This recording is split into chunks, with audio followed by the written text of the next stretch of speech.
What's up, mortgage coach community? Dave Savage sitting down with Bruce Dickerson. Bruce has been a friend for many years. He's been an incredible client when he was head of mortgage at First Tech Credit Union, one of the top 10 credit unions in America. First of all, Bruce, thank you for being such a great client and being such an amazing change agent for the mortgage industry. You bet. Good spending some time with you. Yeah, no, I'm looking forward to it. So for anyone listening to this is another one of my research interviews for the article I'm writing with Kristen Messerly. It's going to be called the 2022 State of the Mortgage Industry Halftime Report. So it is June.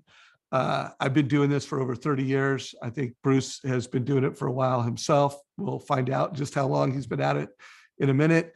But I've never seen a market like this. And what makes this market so interesting is the dual data. I'm calling it the dual opportunity. Like usually when the market pivots this strongly, it's just all bad. Like we're just like, how do we stay alive? And like whoever lives to fight another day wins. This is one of those markets where it's, while there's been a pivot, it's still going to be one of the three best years in a decade in terms of mortgage volume. And there's more equity than ever before. So like we have some bright spots. There's also some trends that play to the favor of mortgage professionals. So Bruce, let's kick things off with you just telling everybody a little bit about your backstory and who you are as a mortgage leader. Yeah, you bet. So it's funny, Dave, you're talking years, and my years in the mortgage space have been 41 years. And when people when I say 41, people go, yeah, it didn't really have any perspective. When I say it this way, I've lived in 30-day increments for 41 years. People go, oh yeah, I get it, which is what this business is, right? Go, go, go, go, finish the month, back on your head, take a deep breath, celebrate or commiserate, go, go, go again. And that's been the pace of the business, right? Forever. My background has been sales, operations, have worked for independent mortgage bankers for a lot of my career, worked for the biggest real estate investment trust in the country, Annaly Capital Management years ago. So a background of sales and ops, both in depository, but most of the time within mortgage banking, non-depository. So quick Reader's Digest version of me.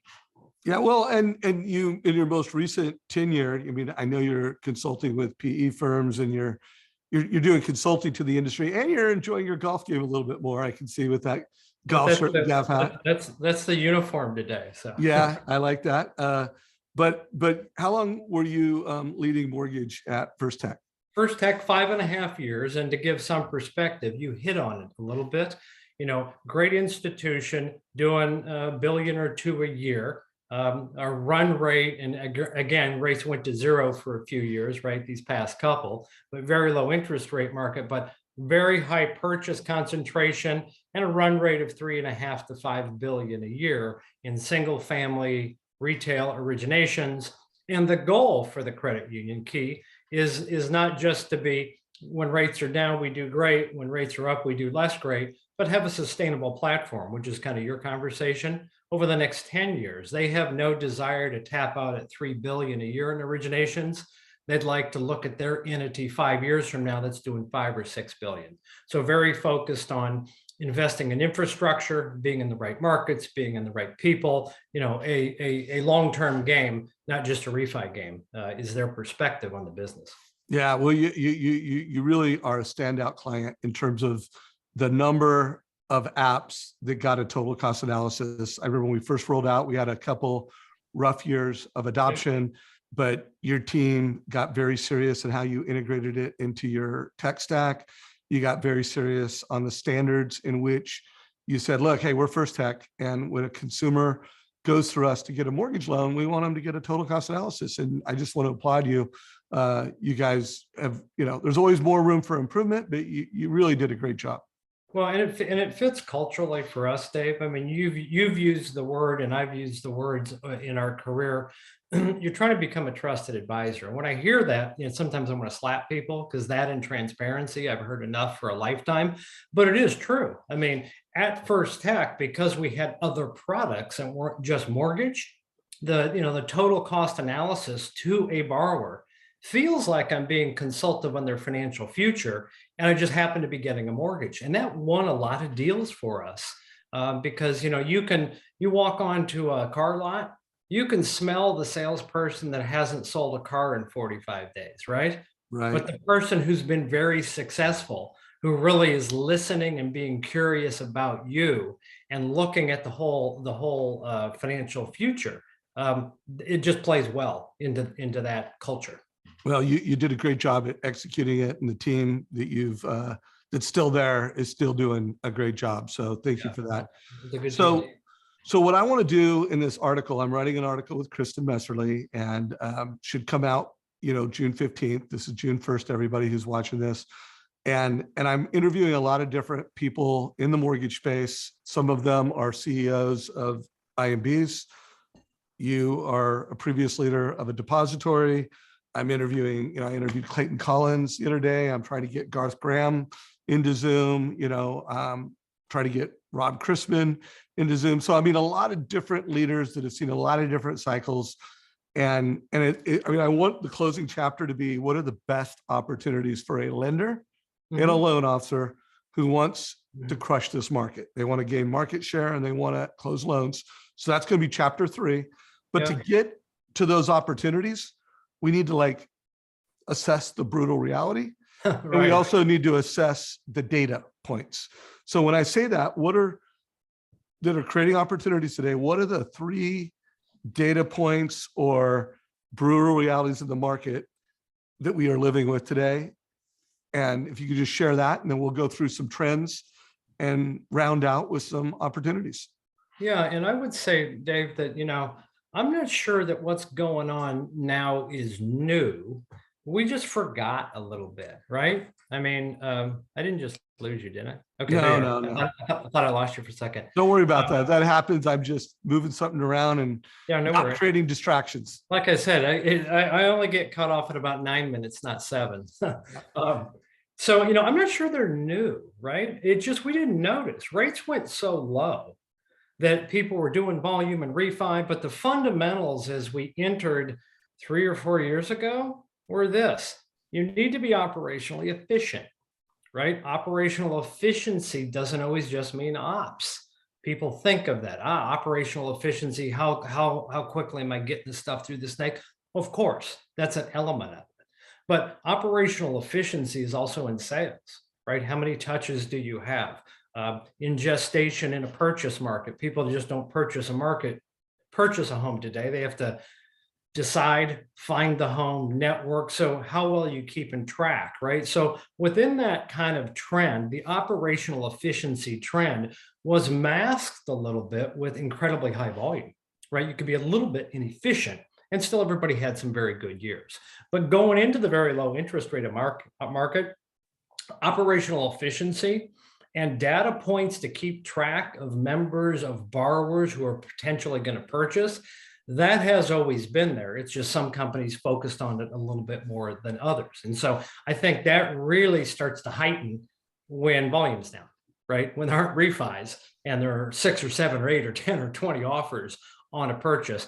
How do you, again, I said it, become that trusted advisor, right? How have you been so operationally efficient that when the Smiths really finally get the deal, you've invested time in them to make sure that they really understand, right, what they're getting. In there too, the brutal reality is you have independent mortgage bankers, of which I was one for years of my career. I started my career in the banking industry, so a depository. I ended my career functionally in running a company As an operator. as an operator and as a depository. So if you look at how do depositories stack up against non-depository mortgage bankers and lenders, they have an absolute structural competitive advantage. Not saying they're better companies, but they have an absolute structural competitive advantage. They have a very low cost of funds, so they don't have warehouse lines. So advantage depositories.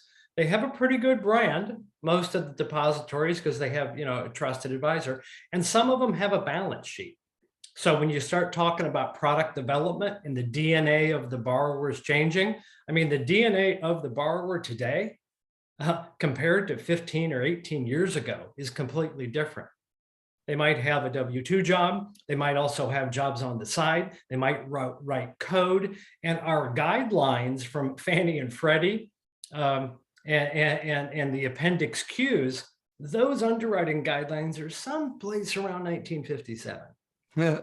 I mean, maybe it's 75, but it's pretty close, right? And so some of the bank depositories have a competitive advantage by saying, I like the Bruce Dickinson loan, whether it meets Fannie, Freddie, or Appendix Q, I think it's going to pay. I'm going to put it on my balance sheet. So those are really harsh realities. If I'm a Bruce Dickinson mortgage banker firm, my cost of fund is probably a little bit higher. My brand is hopefully something I've invested in, and I don't have a balance sheet. So how do I overcome that? Well, I better have pretty good touches up front, being able to say, hey, I have a value add, listen to my story.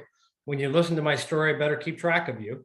So when you get to the point that you buy, and when it comes to picking someone, I've really established, that I am the trusted advisor. So that, under the scope of operational efficiency, is something that I think is the reality of the market. And I think it's always been here. I just think that the last 2 to 3 years with very low interest rates have allowed you to be a little less efficient there.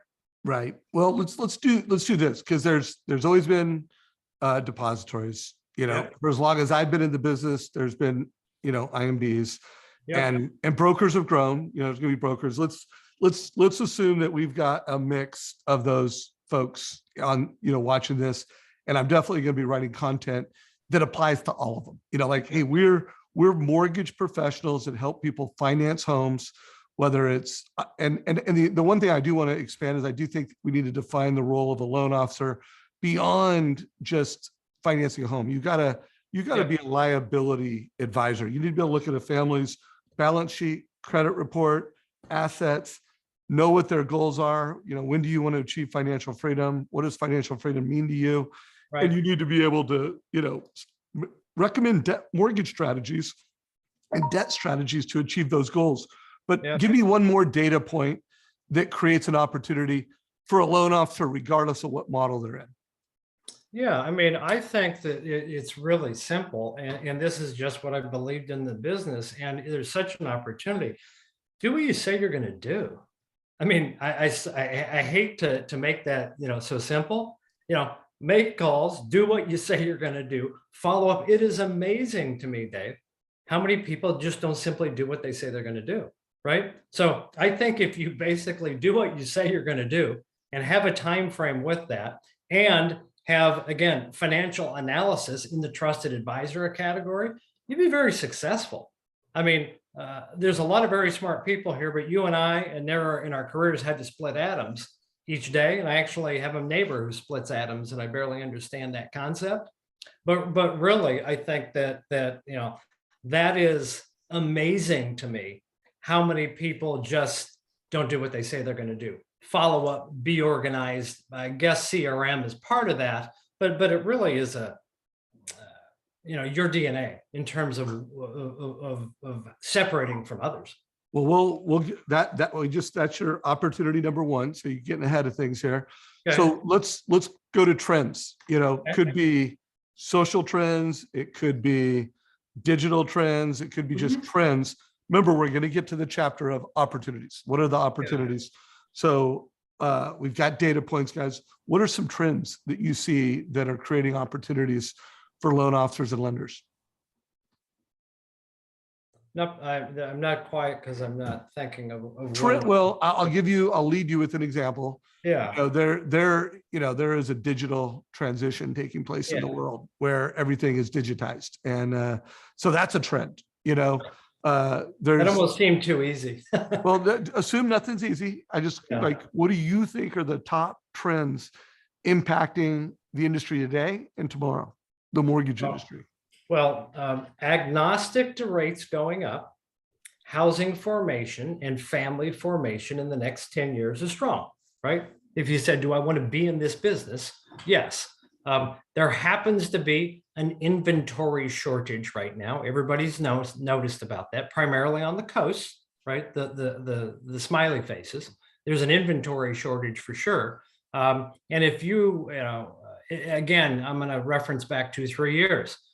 the industry was about 500,000 units short every year of building of houses available compared to need, right? And that didn't get any better in the pandemic. Right. And so when you start seeing appreciation of not 4 or 5% a year in housing, right? But 11% a month, something is awry, right? And depending on the markets you were in, you had home price appreciation at 3%, 4%, 5%, 9% a month, not a year. What does that do? Affordable housing is an issue, right? So the industry's biggest challenge going forward, I think, affordable housing. What does that mean? Well, affordable housing has something to do with income, right?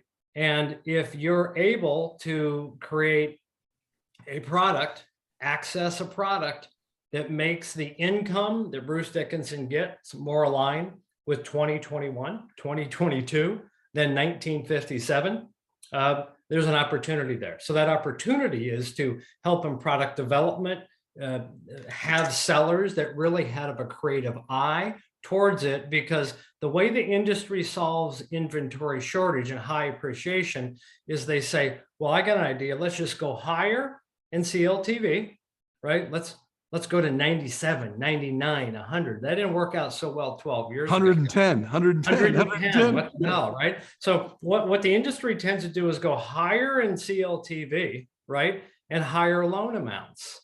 Woo! Okay, I just scared myself just a little bit there. Oh, wait a minute. I'm now going to do a 98, 97% loan.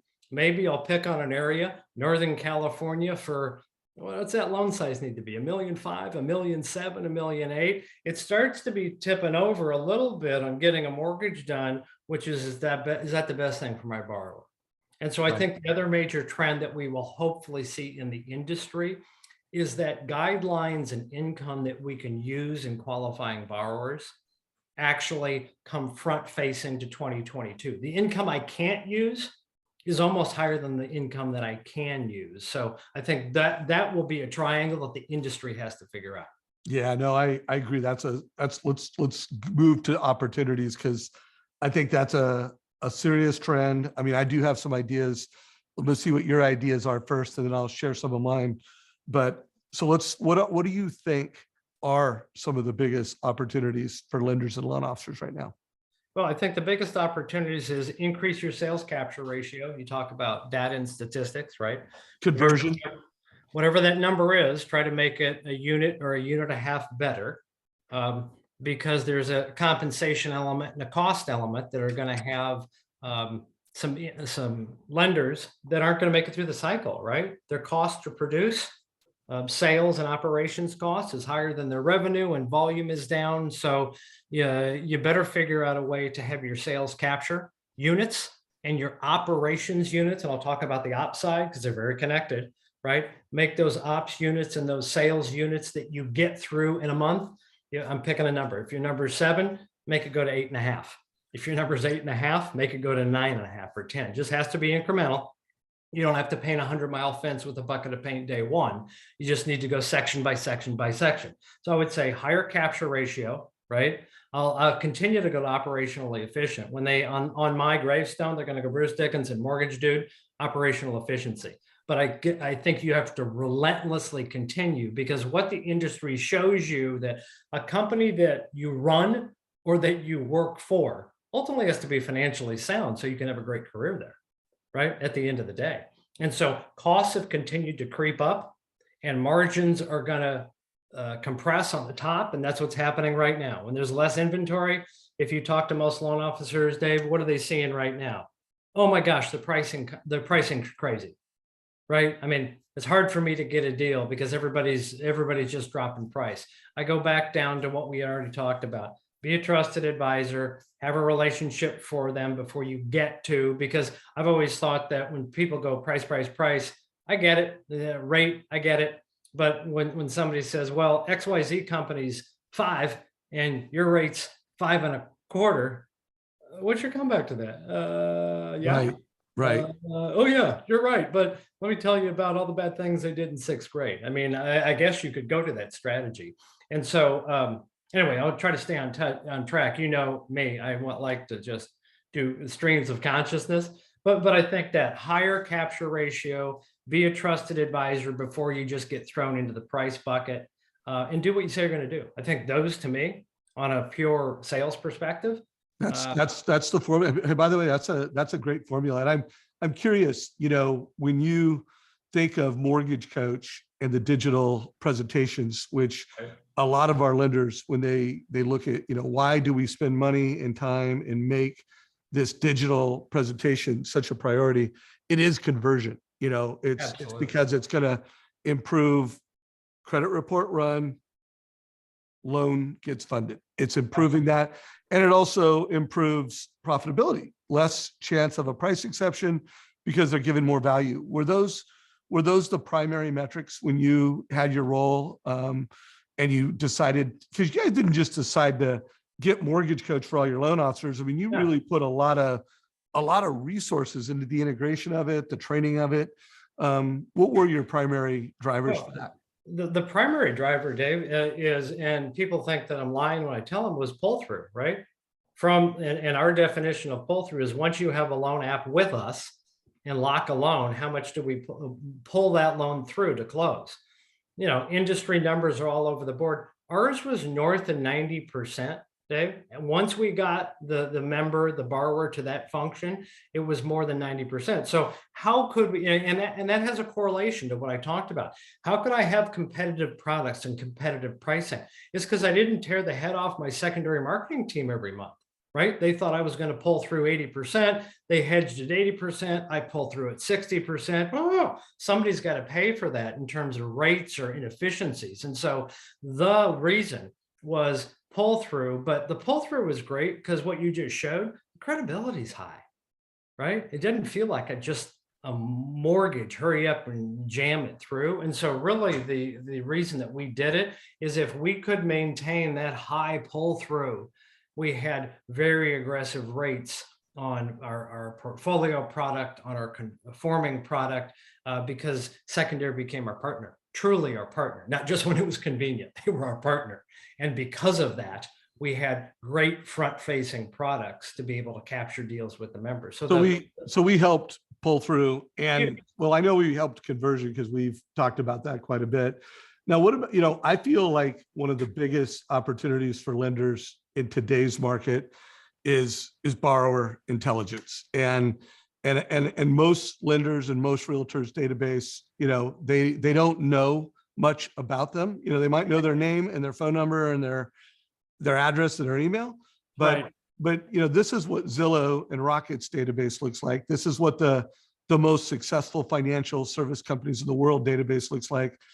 And one of the things we have with Mortgage Coach and Sales Boomerang, we have the ability for their database to show who's most likely to want to sell their house and move up, who's most likely to want to move down. And and another thing that we're very passionate about, and we've actually implemented this, where we know the data, we know who's most likely to transact, and we can create that version 1 total cost analysis, that presentation.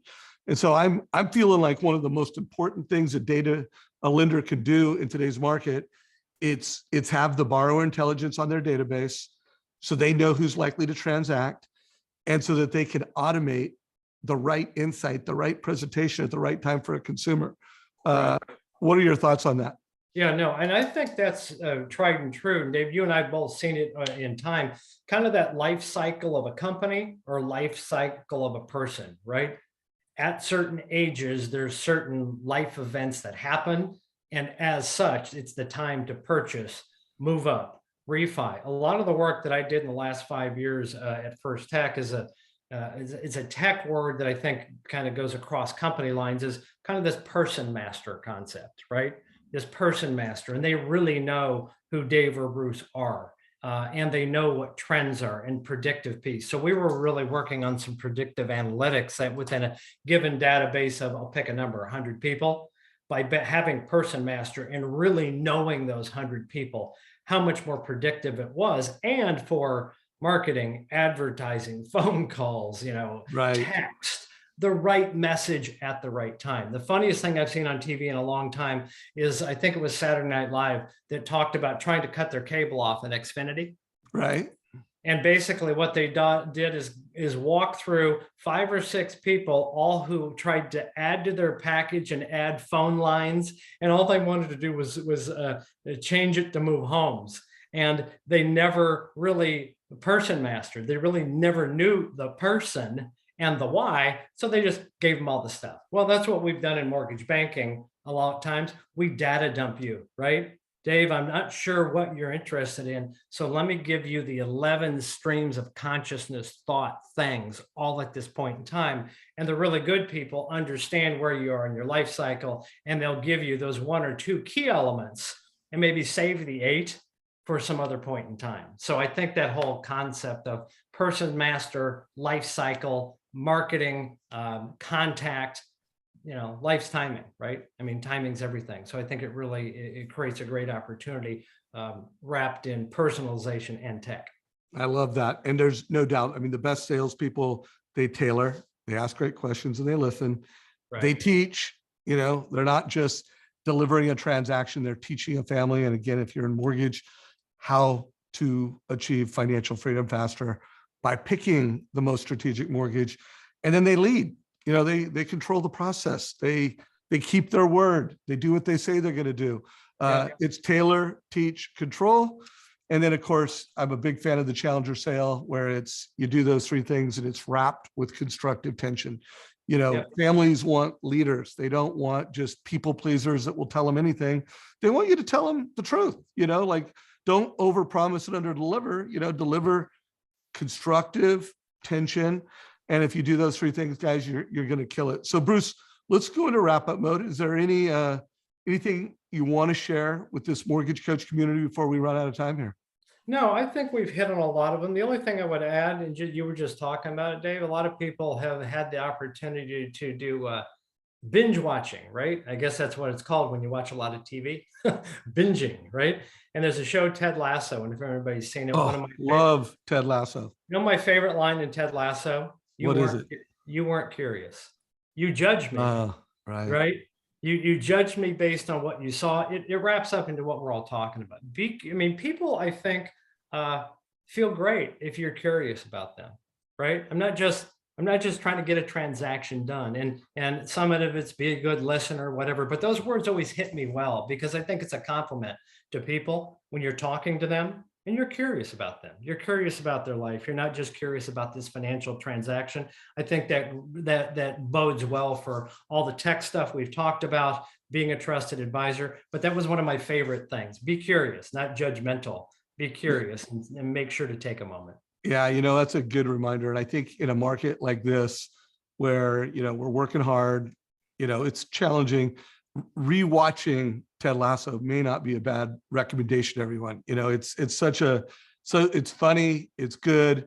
And there's so many lessons, whether you're a loan officer, whether you're a parent, God, Ted Lasso is literally my favorite show on Netflix. So maybe not Netflix, it's Apple.